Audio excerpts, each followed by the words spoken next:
et d'essayer de faire abstraction que l'adversaire le plus redoutable, c'est mon propre frère. Donc c'est sûr que c'est à la fois difficile pour lui et pour moi. On a joué je ne sais pas combien de finales ensemble, au début de notre carrière, des matchs. Voilà, coordination presque parfaite. Vous avez juste raté le premier point de cette finale entre Jean-Michel Sèvres et son frère Philippe. Philippe Sèvres en bleu, Jean-Michel Sèvres en vert. J'imagine que ces deux-là se connaissent bien, Thierry. Ils se connaissent bien, ils n'aiment pas trop de jouer. Regardez quel point ici spectaculaire pour commencer le match. Magnifique, superbe. Ah, ils vont nous gâter. À quel point, ils vont nous gâter. Et je pense pas que Philippe puisse tenir avec des points comme ça pendant 5, 6, 7, 7. Tous les risques possibles et imaginables. En tout cas, c'est prometteur, hein, ce point-là. Oh là là. Ça, c'est du Philippe Sèvres. Si physiquement, il peut le tenir, pourquoi pas? Petite surprise. Personnellement, je ne pense pas. Et Jean-Mi, ça doit le vexer, non? Oui, bien sûr. Il connaît bien son frère. Regardez Philippe là ici, par rapport au match contre Bratanov, il ne recule pas de la table de risque, aussi bien lui quand il peut prendre l'initiative que lorsqu'il est en compte, c'est-à-dire que lorsque Jean-Mi prend l'initiative. Regardez de nouveau ici. Jean-Michel Sèvres est rarement mené 7-0. Oui. C'est contre son frère, c'est 8-0. Il arrive très très bien, vous avez vu le point précédent, le flip était dans la diagonale coup droit, ici le flip il est dans la déviation revers. C'est pas comme au kicker, s'il perd 11-0, il ne doit pas passer en dessous de la table. Non. Non. En tout cas, de toute façon, c'est 8-1. Donc, est-ce que Jean-Michel Sèvres peut revenir dans ce set-là ou est-ce qu'il va laisser aller? Ça, c'est toute la question. 9-1, ça me paraît difficile.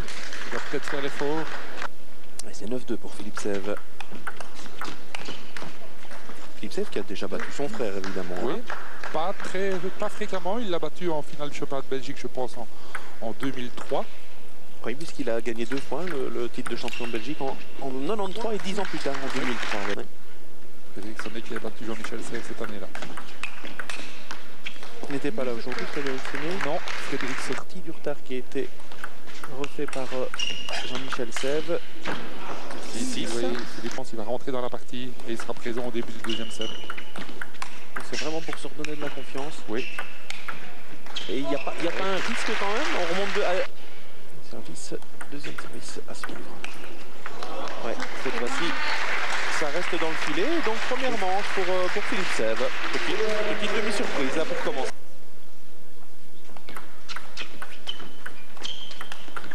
Elle est belle celle-là.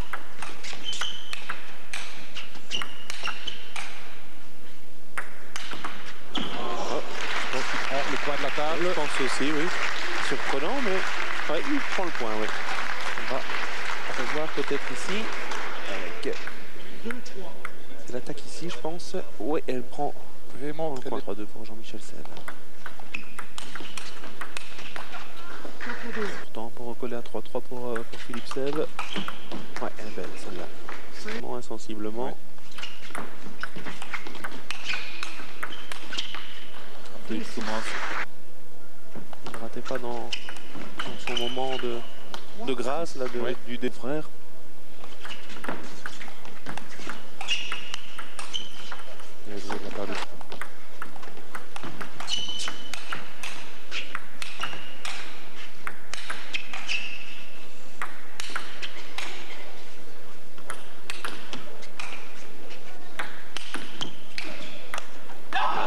C'était un point qui fait du bien à Jean-Mi.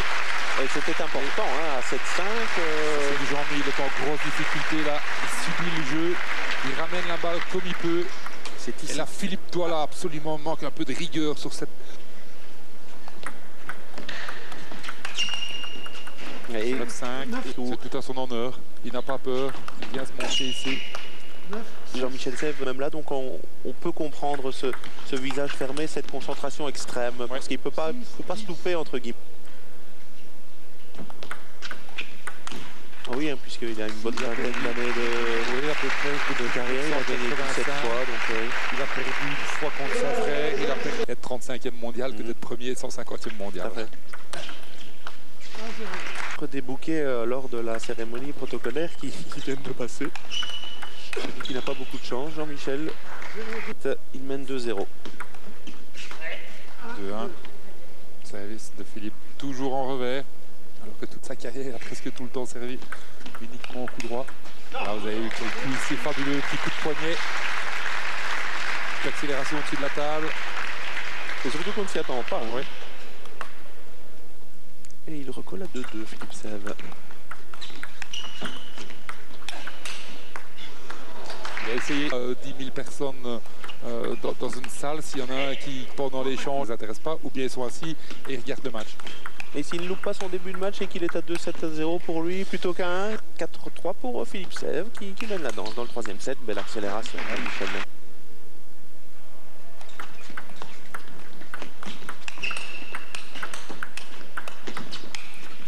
Bien joué de la part de Philippe. Vous voyez, Philippe. De nouveau, il essaye de reprendre cette balle au rebond très rapidement. La moyenne générale de la rencontre reste assez basse. C'est beau ça. Ils nous ont entendu peut-être. Oui. 6 ou 7.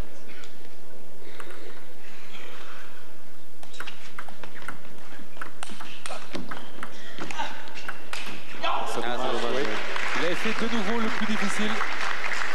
Jean-Michel était vraiment dans les cordes. Regardez ici, magnifique. Là, il vient bien renfermer Jean-Mi sur son côté revers. Et là, il doit terminer le point. Et c'est un régal, hein, le voir surtout au ralenti. Hein, ouais. Philippe Sèvres, il a des coups splendides, hein, vraiment.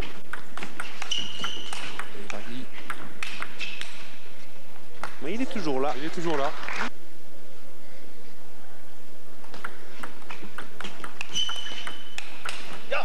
Sans que Jean-Mi n'est pas très serein de son côté revers, donc il va quand même jouer plus souvent. Encore tout à fait.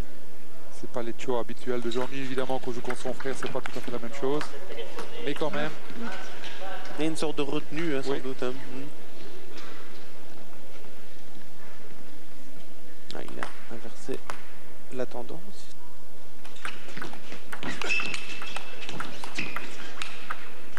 Oui. Et 18. Voilà le cri de victoire. La première fois qu'on l'entend aujourd'hui. 8-10. La prédiction de tout à l'heure n'était pas tout à fait exacte non plus, puisqu'il nous a surpris. Philippe Sèvres. Et là, il perd un peu bêtement hein, sur ce retour. Voilà, quand il joue de cette manière, il ne peut pas être constant. Donc il y a des hauts, il y a des bas, il y a des points extraordinaires, il y a des grosses fautes, comme ici sur cette fin de Ce troisième set perdu ont pu engendrer chez Philippe Sèvres.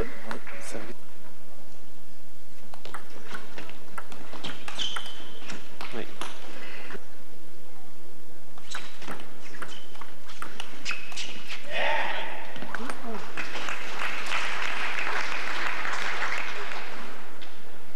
C'est sûr que de temps en temps, il y a de beaux échanges, mais c'est quand même fort décousu comme finale. Oui. De remettre cette balle en défense De ce genre de match. Et, et tout compte fait, on se dit, bah oui, il faut peut-être mieux voir autre chose comme match. Des choses, bah, évidemment, que les gens ici découvrent le tennis de table de haut niveau, donc ils ne peuvent pas tout savoir non plus. C'est bien battu de la part de Jean-Michel. Ouais, c'est 9-2 là. S'il n'y a pas de réaction, mais peut-il encore, hein, parce que bon, c'est son 4e match aujourd'hui. Physiquement, peut-il encore réagir? C'est 10-2 en tout cas. Et là, il gagne le 9.7.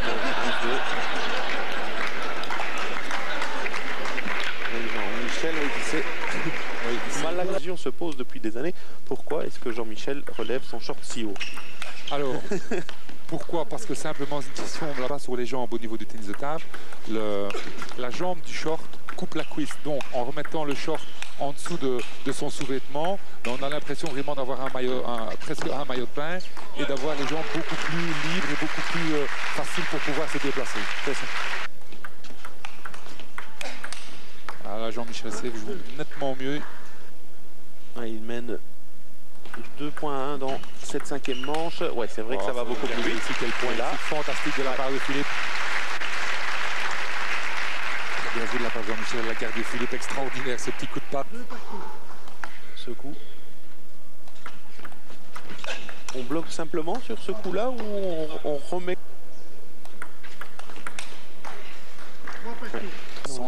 Sentiment qu'un petit peu de confiance pour l'instant, ses résultats ne sont pas excellents. Voilà, ça se voit de la part de Philippe, une blessée. Directement sans devoir passer par les qualifications européennes. Mais il faut quand même un minimum de résultats. Oui, il la remet encore. Extraordinaire. Oui, très joli point. Point qui fait mal physiquement pour Philippe. Il s'assied d'ailleurs. Ouais, il a du mal à récupérer. Pour ceux qui pensent que le tennis de table n'est pas un sport physique, ben, je vais voir ici le déplacement.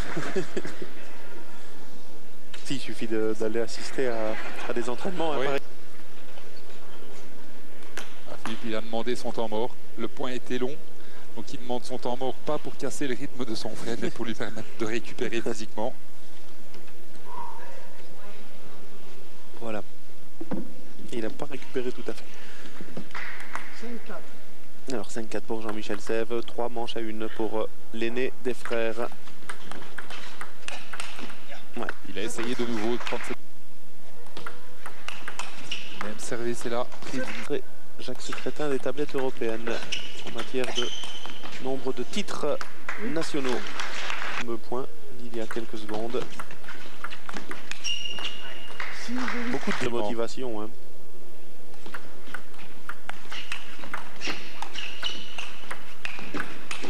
Ouais. Et là, il est au sol, Philippe Sève. C'est des kilomètres pour pas grand chose. Il va bien dormir ce soir, je pense. En plus, il avait l'initiative hein, dans ce point. Oui. Il a gardé, au lieu de prendre son verre, il essaye de pivoter, mais il n'a plus les jambes que pour pouvoir le faire dans de bonnes conditions. À 2 points du titre, Jean-Michel Sève. Bientôt à 1 point. Il joue exhibition, là, Philippe. Ouais. De match. On peut louper 10-6, 4 balles de match, effectivement, pour cet homme-là, Jean-Michel Sève, qui affole les statistiques. Et c'est le dernier point de la journée. Oui, Probablement. oui, sans doute. Et voilà, une balle trop longue. 18e titre de champion de Belgique en simple pour Jean-Michel Sève, qui est face des tablettes Jacques Secrétin, le champion français. 18 titres, un record européen. Bravo, monsieur Jean-Michel Sève. Il faut bien l'appeler monsieur. Oui, absolument. Il est quand même content, même si ça fait la 18e fois. Ça lui fait toujours autant plaisir. Il remercie le public. Regardez le point serré. Il est content. Je savais bien que Jacques Secrétin en avait fait 17, donc ça me motivait d'arriver jusque lui. De le dépasser, je sais bien que ça a l'air peut-être logique vu mon niveau de jeu et ma place au classement mondial, mais si je repense au petit gamin que j'étais il y a 30 ans qui rêvait de le gagner une fois, le gagner 18 fois, en venant chaque année, en m'exposant 100% parce que moi je n'ai finalement rien à gagner, j'ai tout à perdre et c'est sûr que ça fait plaisir. C'est aussi pour la confiance un bon point avant d'aborder d'autres échéances beaucoup plus importantes, la Champions League, alors que votre début de saison est un peu mi-figue mi-raisin. Oui, mais c'est sûr qu'avoir le match de Champions League de vendredi prochain, c'est important pour moi de regagner des matchs, d'être en confiance. Aujourd'hui, je gagne 4 matchs, je ne perds qu'un 7. Donc, c'est bien de retrouver un petit peu de confiance. Effectivement, janvier, février ont été plus difficiles.